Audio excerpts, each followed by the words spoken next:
Olá, a gente está começando agora o primeiro programa Tela Mix, o seu programa sobre cinema, séries de TV, séries de Netflix e assim por diante. O nome, né, Tela Mix, vem justamente por isso, porque é uma mistura de telas. Você pode assistir, né, no Netflix, no Amazon Prime, pode ser coisas que você assiste na TV ou mesmo nas telas tradicionais de cinema. Cada vez, nesse nosso programa que tem meia hora de duração, a gente traz um tema, um filme para discutir e também algumas coisinhas, dicas para dar para vocês sobre séries ou filmes que a gente acha interessante.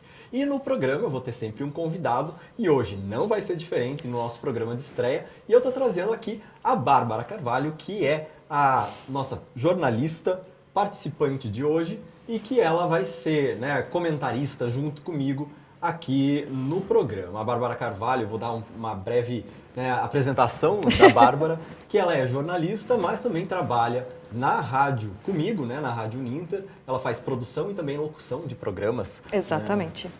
Obrigado por ter vindo, Bárbara. Obrigada sei que os horários, pelo convite. Né, a Bárbara fica lá na rádio tempo integral, quase, é difícil conciliar, e justamente a gente fez o esquema conseguir essa brechinha para conseguir essa brecha para vir aqui, porque sempre o programa vai ser muito mais divertido e muito mais dinâmico se a gente conseguir conversar com alguém, né, trocar ideias e assim por diante. O nosso filme de hoje vai ser o Coringa desse ano, que estreou, né, há pouco tempo e a gente sempre em cima do que tem para mostrar para vocês. O Coringa, agora de 2009, ele tem inclusive uma história um tanto controversa, né? Muitas pessoas estavam pensando lá sobre o Coringa e trouxe, né, muita discussão pós-exibição nos cinemas para todo mundo sobre o que esse filme pode representar, inclusive socialmente, não só como um filme como obra de arte sozinha, mas no que ele pode, inclusive, deflagrar aí na nossa sociedade, né? Então eu vou ler rapidinho a sinopse para vocês, para até vocês conseguirem, né, se localizar, mesmo que você não tenha visto o Coringa. Agora você vai saber um pouquinho do que se trata a história. Então acompanha aí comigo a sinopse. I feel like I know you. I've been watching you forever. Well, there's something special about you, Arthur, I could tell. O filme é dirigido, coescrito e produzido por Todd Phillips. Coringa é a versão original do cineasta para o infame vilão da DC Comics. Uma história de origem repleta de referências à mitologia mais tradicional do personagem. Arthur Fleck, que é o nome do personagem que vai virar o Coringa durante o filme, que é magnificamente interpretado por Joaquin Phoenix, é um homem que luta para encontrar o seu caminho na sociedade fracassada de Gotham City. Ele também deseja que qualquer luz brilhe sobre ele e tenta trabalhar com stand-up comedy, mas eu já vou adiantar que ele não se dá muito bem fazendo isso, né? Mas descobre que a piada sempre parece ser com ele próprio, né? As pessoas tirando muito sarro deles, inclusive na mídia. Preso em uma existência cíclica entre a apatia e a crueldade, em última análise, traição, Arthur toma a decisão muito ruim, uma após a outra, o que provoca uma reação em cadeia de eventos crescentes nesse estudo corajoso e alegórico do personagem. Essa sinopse que eu acabei de falar para vocês veio exatamente do site da própria Warner Brothers. E agora a gente fica rapidinho com o trailer de Coringa.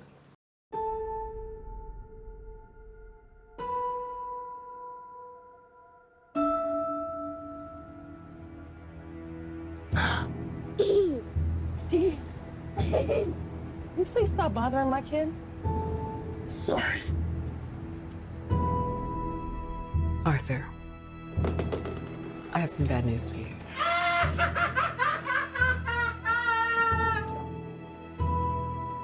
This is the last time we'll be meeting. You don't listen, do you? You just ask the same questions every week. How's your job? Are you having any negative thoughts? All I have are negative thoughts. And finally, in a world where everyone thinks they could do my job, check out this guy. When I was a little boy and told people I was going to be a comedian, everyone laughed at me. Well, no one's laughing now. You can say that again, pal.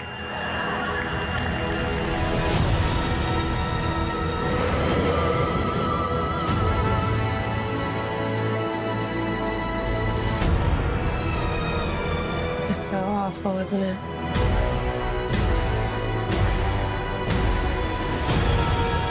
For my whole life, I didn't know if I even really existed. But I do. And people are starting to notice. Think this is funny?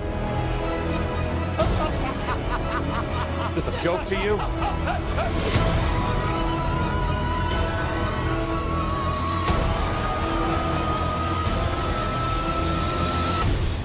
Murray, one small thing. Yeah. When you bring me out, can you introduce me as Joker?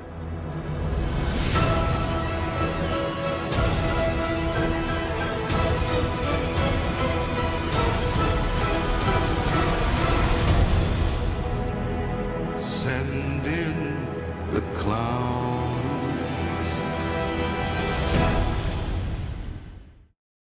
E aí, o trailer? Gostou do que você viu? Né, é uma parte pequenininha, sem dar muitos spoilers, mas também para instigar você a ver mesmo o filme, estando ele em cartaz ou depois nas plataformas que ele pode ficar disponível, né? Seja na sua TV por assinatura ou depois, quem sabe, até nessas plataformas digitais que a gente agora está tão acostumado a assistir. Mas como eu falei para vocês, a gente vem aqui para conversar sobre o filme, não é só para passar o trailer e falar a sinopse para vocês do que aconteceu, né? Ou do que você pode vir a esperar desse filme. Por isso que, de novo, a Bárbara está aqui comigo para conversar sobre isso, né? E a gente estava até falando um pouquinho antes de como ficaram alguns ganchos, algumas coisas pendentes durante o filme, algumas pontas soltas, e que eu não sei direito se foi deixado de propósito ou se essas pontas soltas ficaram justamente para dar um gancho para um próximo, né? Daí isso fica meio no ar, né? Temos que talvez até esperar uma sequência. No geralzão, o que você achou do filme, Bárbara? Isso, Patrick, exatamente. Eu vi lugares falando que vai ter um Coringa 2, vai ter continuação, outros lugares falando que não, que é só esse filme que vai ter, mas no geral mesmo eu acredito que o filme entregou tudo que ele se propôs a mostrar ao público.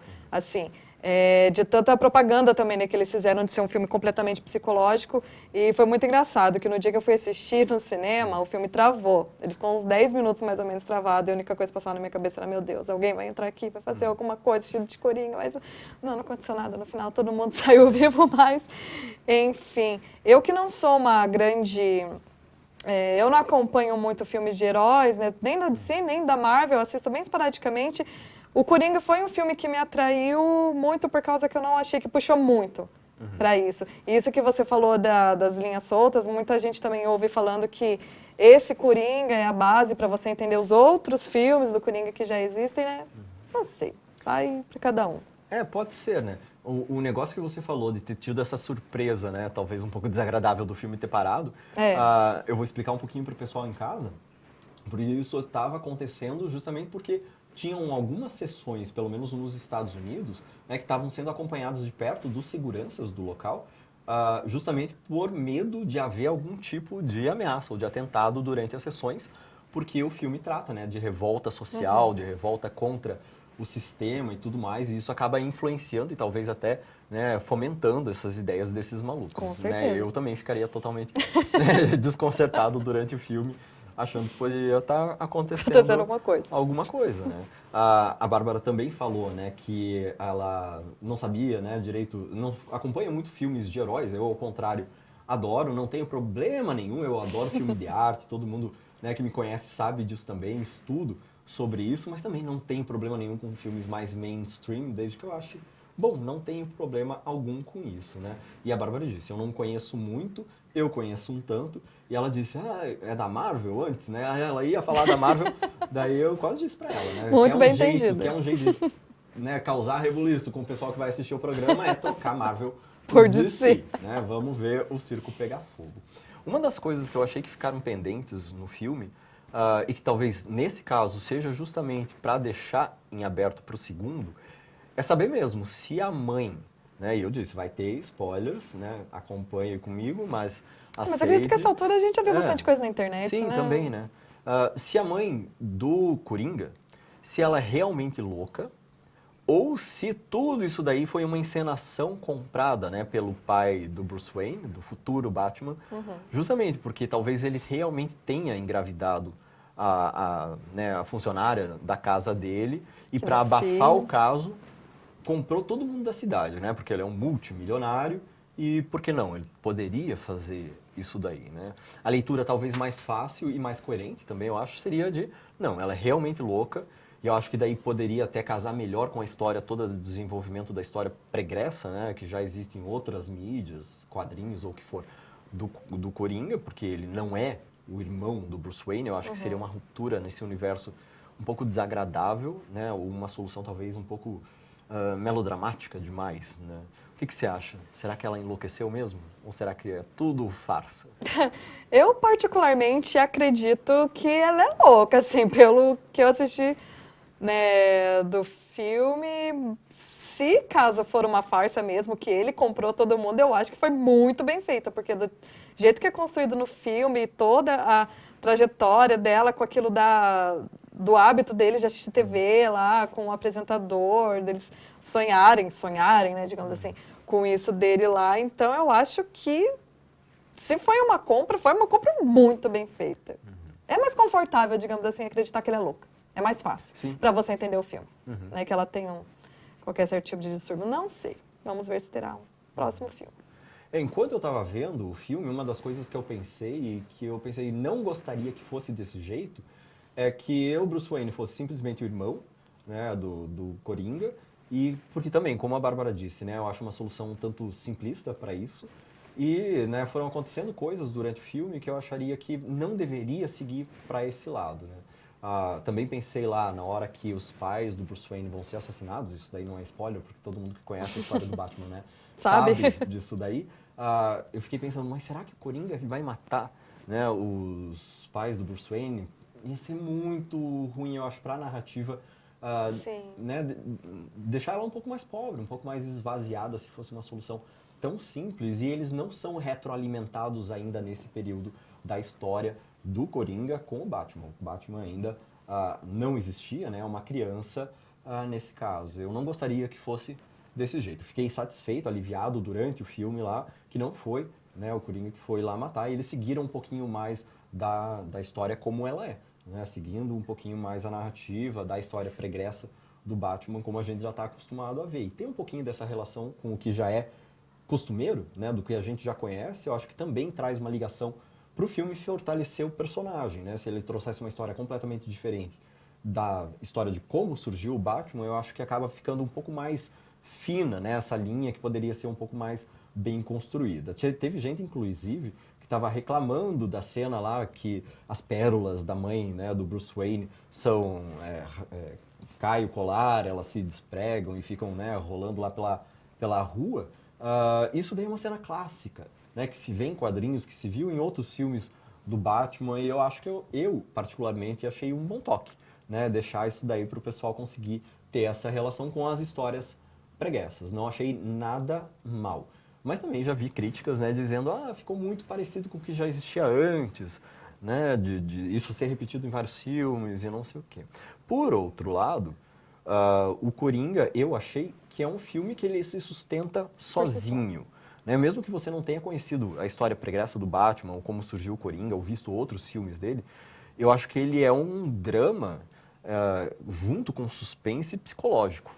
Né? Ele vai além do personagem. Né? E mesmo quem não curte muito filmes de heróis como você, eu acho que aproveita o filme mesmo assim, não? Exatamente. Eu acho que esse foi o ponto do Coringa que eu mais gostei, que foi isso. Eu não saí da sala do cinema com a necessidade de assistir outro filme para entender alguma coisa, sabe? Eu saí bem satisfeita com o que eu vi lá. Parece assim que nem lá na cena final, lá do Bruce com os pais dele, que eles morrem, parece que aconteceu porque tinha que acontecer, porque estava tendo aquela rebelião lá, daí aquilo do Coringa e a vida que segue. Dessa maneira. Isso foi uma coisa que eu achei muito bacana do filme. Para quem, como eu, é leigo em filmes de super-herói, não sai desse filme pensando, poxa vida, não entendi nada. Não, você fica feliz com a história, você entende bem. Eu também achei que ele é uma obra fechada por si. né? Mesmo que você não conheça, eu acho que é um filme que vale a pena ver. Ele faz muita gente pensar, né? Eu tenho certeza. recebido relatos, né? Porque eu converso com muita gente sobre o assunto e eu tenho ouvido muito falar, ó, saí do cinema, Patrick, e fiquei pensando durante um bom tempo sobre o filme, né? Eu fiquei lá, né, ponderando, deixando ele né, sedimentar nas minhas ideias para eu saber o que tirar desse filme, o que pensar desse filme. E eu acho que esses filmes que causam, né, essa memória mais prolongada, que você força, né, o espectador a pensar sobre o filme, eles são muito mais ricos por si Com só do que certeza. aquelas que podem servir de entretenimento, mas muitas vezes você esquece logo depois que saiu da sala, né? Eu acho que o Coringa tem um pouco disso. E também, já pegando o gancho, ele tem um pouco a ver com a nossa realidade, né? A vida imita a arte imita a vida, né? Principalmente agora na América Latina, eu tô achando Com que... todo, né? né, que tá acontecendo nos países vizinhos aqui. Sim, né? E aqui também... Tanto que eu vi notícias até de que alguns países até já estão fazendo as rebeliões usando, né, máscara, pintura do Coringa, né? Isso daí como V de vingança. Sim, né? Tem Usando. vários filmes que usam, né, atos de rebelião mostrados no cinema como ícones, né? Como símbolos para mostrar o seu próprio parecer diante, no caso aqui da América Latina, dos governos e do que está acontecendo aqui. O que acontece também é que muitas vezes esses filmes, né, incitam. Eu não iria tão longe assim. Eu acho que é muito mais decorrência do que vem da sociedade e que faz essa explosão, né, popular sobre o que está acontecendo, do que o contrário, né? Eu não acho que o filme Coringa tenha o poder de simplesmente ele, né, incitar essa população, né? Eu vi uma coisa muito engraçada esses dias, né, num site de comédia, de humor, dizendo que os roteiristas de quem faz o seriado da América Latina, como se ele fosse um seriado, foram demitidos pela quantidade de pontos de virada que colocaram na história. Ninguém aguenta mais tanto ponto de virada acontecendo na história da América Latina atual e recente, né? Mas é claro, é uma brincadeira.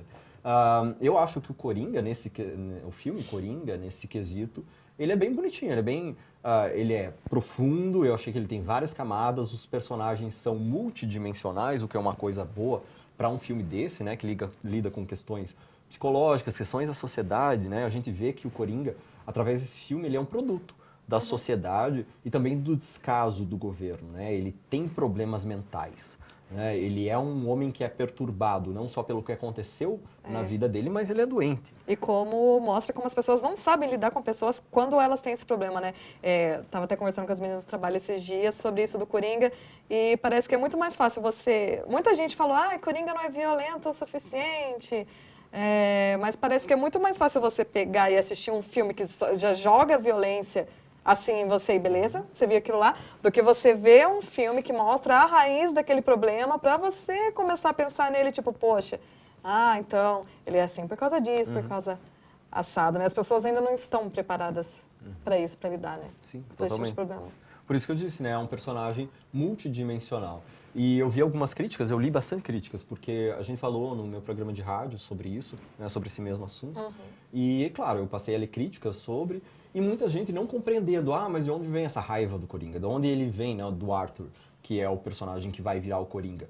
Mas, gente, às vezes precisa de uma leitura do filme, né, para você saber de onde vem essa raiva, porque ela é totalmente explicada. Ele tem esses problemas mentais, ele tem problemas desde a infância, né, que geram essa segunda personalidade quase dele, e mais ainda, né, o governo lá pelas tantas para de fornecer o tratamento que ele precisava, né, tanto de remédios como de acompanhamento com um profissional que ele tinha que visitar, né, de tempos em tempos para poder conversar. De repente o governo, né, o Estado para de fornecer esse tratamento. Isso acontece muito na vida real, né? Sim, né, e serve como estopim, né, para ele agir, o gatilho para ele começar a agir. Então eu acho que nesse quesito o filme é muito bem amarrado. Muito né? real, muito real. Muito real também, né? Até para ver como há que ter, né, esse suporte para a sociedade se manter até coesa. Né? Uma vez que o Estado falha nesse quesito, o que pode acontecer? Claro, é um filme de ficção levado aos extremos, né? Mas, claro, não poderia deixar de ser, que senão até a história ficaria um tanto desinteressante, mas com esse fundo de verdade, né, que você teria caso acontecesse, diante desses problemas que o próprio Arthur, que é o personagem, enfrenta, né, sem esse amparo que ele tinha, o mínimo possível, né, porque ele já era um fracassado na vida, não se acertava com profissão alguma, e parar de tomar os remédios e parar de ter esse acompanhamento, né, psicológico que o Estado antes fornecia, né, o que é muito importante e, mais do que importante, justifica toda essa trajetória do personagem chegar ao ponto que ele chegou, você não acha? Com certeza. Com certeza, a gente vê isso daí muito bem trabalhado na história do filme inteiro. Todas as fases que ele passou na vida dele, todas você consegue ter uma justificativa para ele chegar ao ponto que ele chegou naquilo. Lógico, né? Não vamos defender, né? Que justifica ir lá pegar uma arma no metrô e matar. Claro.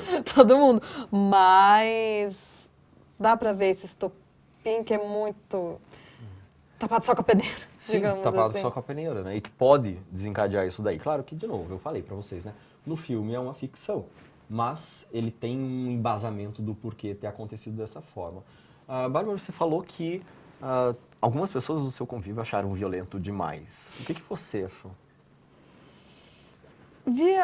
Depende. Violência de sangue? Não achei muito.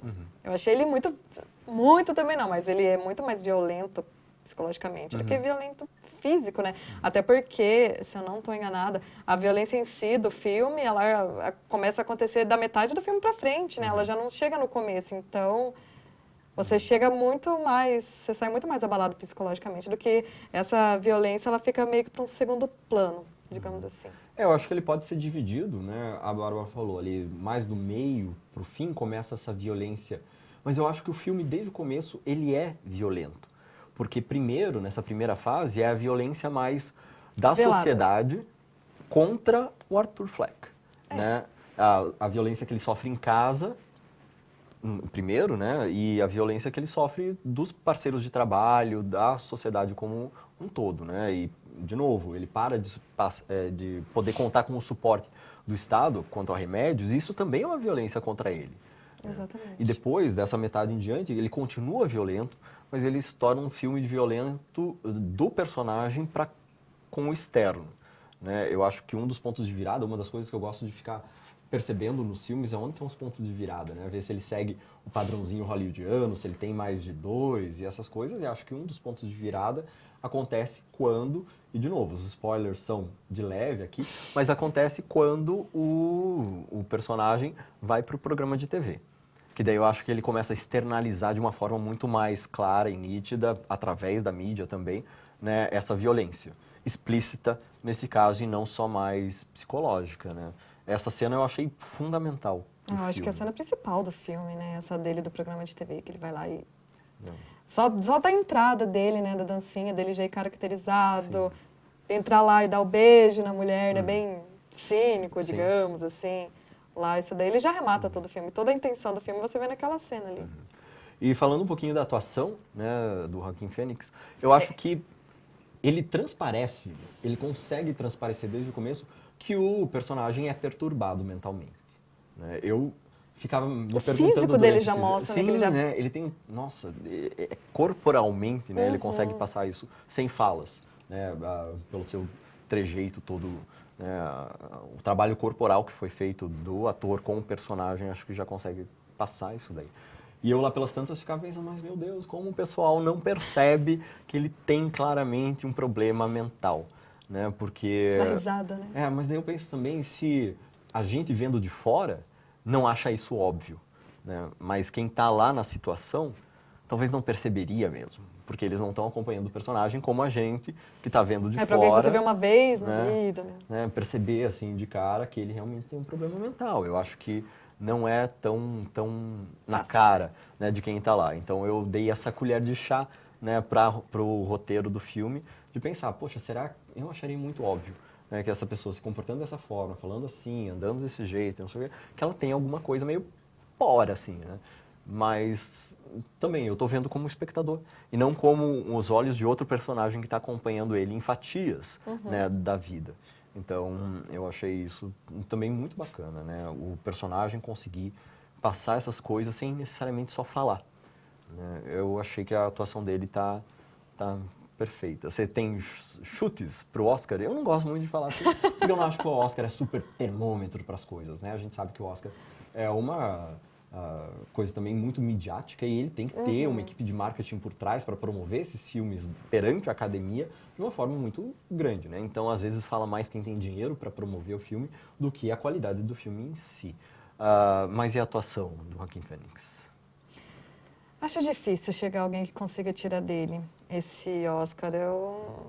Dizem até que... Eu não lembro agora qual que é o nome do filme, mas dizem que o Adam Sandler vai estrear um filme dele, acho que agora no final desse ano, não lembro agora exatamente a data, que dizem que ele está numa atuação maravilhosa, que ele pode até disputar com o Joaquin Phoenix o Oscar ano que vem. Não sei, vamos ver, eu quero muito assistir esse filme.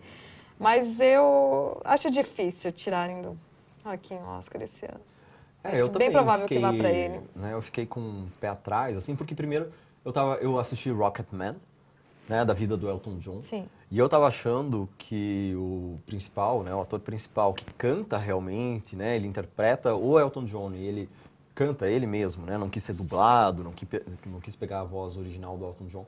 Ele faz tudo isso com uma maestria muito grande, né, e eu, antes de ver Coringa, eu tava achando, pô, esse cara levou o Oscar, né, porque ele é um multiartista e consegue fazer várias coisas de maneira convincente ao mesmo tempo, né.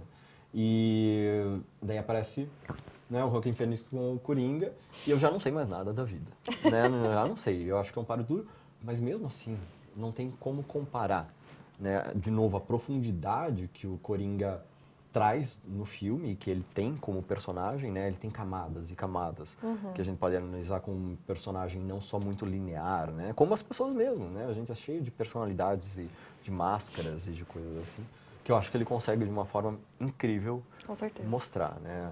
A feição dele, ele fica deformado no filme.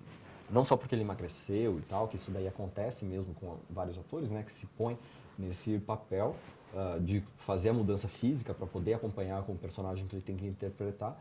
Mas no caso do Joaquin Phoenix, eu acho em um outro nível. Ele foi demais. Ele foi demais. Foi ao extremo. Né? Claro, a gente vai tentar trazer aqui no programa filmes de vários tipos, de vários gêneros e tal, mas sempre filmes que eu também tenho assistido, né, que o convidado tenha assistido e que nós dois tenhamos gostado, né? E acho que foi o caso do Coringa. Mas a gente vai ter que dar uma enxugadinha agora no tema do Coringa. Espero que vocês tenham, né, visto também com outros olhos, porque não, mesmo que você já tenha assistido, né, tendo essa visão um pouco de fora e esses comentários que a gente também pode ter, né, uma visão ampliada de outros vieses, né, de outras opiniões, assim como eu, né, que mesmo gostando do assunto e tendo estudado sobre o assunto, sempre vou ler crítica dos outros, não para eu incorporar como a verdade, mas para eu também ter esses outros pontos de vista que eu acho muito, muito válidos, muito legais, inclusive para você que está acompanhando aqui o nosso programa. Mas o nosso programa, ele não vai ficar só paradinho lá para dar, né, essas críticas, esses reviews que a gente faz aqui com o convidado de filmes que a gente já assistiu. A gente também quer trazer aqui para o programa dicas para vocês se interessarem e ver coisas que talvez vocês não veriam se não fosse o nosso, né, o nosso pontapé inicial para vocês procurarem por essa série. Por isso eu pedi para a Bárbara trazer uma série que ela gostou de assistir, ela vai comentar um pouquinho e que talvez sirva de incentivo para vocês até procurarem nessas plataformas nas quais essas séries estão disponíveis. Depois eu vou falar um pouquinho sobre o que eu acho bacana para vocês. Então, Bárbara, fala lá pra gente o que você trouxe, o que você separou para o pessoal que está assistindo. A minha dica de hoje ela é uma série da Amazon que eu, particularmente, estou assistindo bastante coisas da Amazon. Ela chama More Than Love. Ela é uma série que foi derivada de uma crônica, né, do jornal New York Times. É uma série que eu achei muito gostosinha de assistir porque ela não são episódios contínuos assim. Você pode assistir um de cada vez e cada um ele conta uma história de amor de uma maneira diferente. Eu gosto muito de séries assim que abordam o amor dessa maneira, que você não vê só o homem, a mulher, o tradicional, se amam, acaba assim. Contam histórias de amor que fisgam. Quem está assistindo, tanto que eu assisti tudo num dia só, a série, são episódios curtinhos. Eu gosto de séries assim, onde os episódios são curtos, que eu consigo maratonar de uma vez só. E você só vê uma ligação entre um e outro no último lá, mas também é bem pouco. É uma série que eu recomendo, assim, para você que gosta de assistir uma coisinha mais leve, às vezes, assim, é uma série gostosa. Ele tem uma temporada só? Por enquanto, uma só, mas já foi renovada para a segunda. Porque eu não assisti, né? Eu estava falando até para Bárbara antes, não precisa trazer uma série que eu tenha visto, porque daí, né, limitaria muito o nosso campo de tópicos, de temas, E daí eu acabei me interessando pela série porque a Bárbara falou, né? São episódios independentes, eles são fechados, né? Episódios fechados em si. Então você não precisa acompanhar, né, a história, pode até ver fora de ordem, né, que você compreende da mesma forma. No meu caso, eu trago agora uma dica de filme para vocês, que é um filme que eu adoro, lá de 1999, então ele tem um pouquinho já de estrada, que é o filme chamado Magnolia. Mas é um dos filmes preferidos da minha vida, né? Porque também, né, eu sei que todos nós temos relações emocionais com os filmes que a gente assiste. Então, você pode ter uma diferente, né, visão de um filme que eu achei maravilhoso, simplesmente pela relação emocional que eu criei com esse filme. Eu vou falar para vocês rapidinho a sinopse desse filme, e, né, enquanto vocês podem até acompanhar algumas imagens, e não tenham preconceito algum, porque mesmo sendo um filme lá de 1999, ele é atual e ele pode ser visto hoje sem problema nenhum. E eu pesquisei, ele está disponível no Netflix, então é um filme que você consegue, apesar de novo, sei lá, de 1999, ver com uma certa facilidade, acompanhando facilmente lá no Netflix. Então, a sinopse é a seguinte: ele conta a história, o filme começa com um narrador, né, contando 3 histórias separadas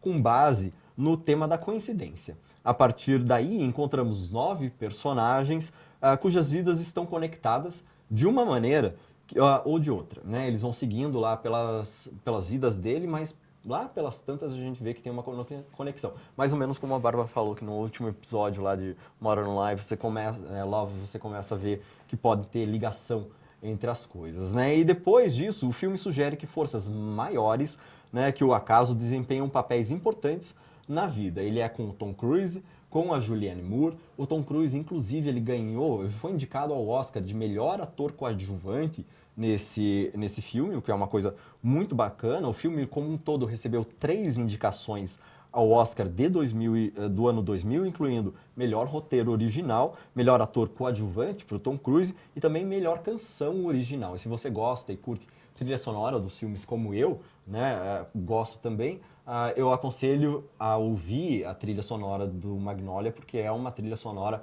magnífica de uma cantora e compositora que eu gosto muito, chamada Amy Mann. Não é a única, né, cantora-compositora da trilha, mas eu super recomendo tanto o filme quanto a trilha sonora desse filme.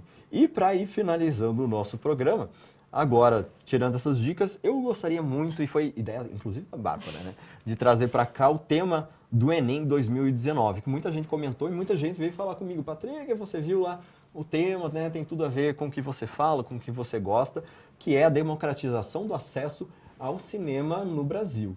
O que você achou do tema? E rapidinho, Bárbara, o que você acha da própria democratização do cinema, o acesso ao cinema no Brasil? Nossa, esse Cinema Brasil eu simplesmente acho falho, né? Depois de até algumas décadas atrás, a gente tinha isso no Brasil bastante do cinema de rua, né? Mas que foram sendo tomados por igrejas, e isso do cinema de shopping, que acabou deixando mais caro tudo. Então, hoje, assim, para você ir no cinema, né?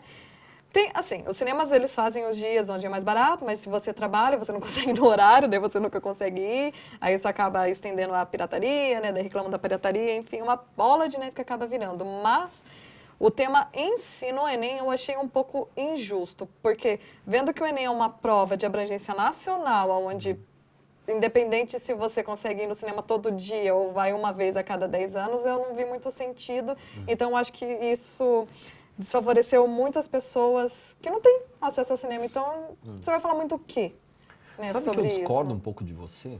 Porque eu acho que justamente as pessoas que moram em cidades, que são muitas, que não têm cinema, podem, coloca esse ponto. né, eles têm o seu ponto de vista, eles podem também ter voz diante dessa discussão, né?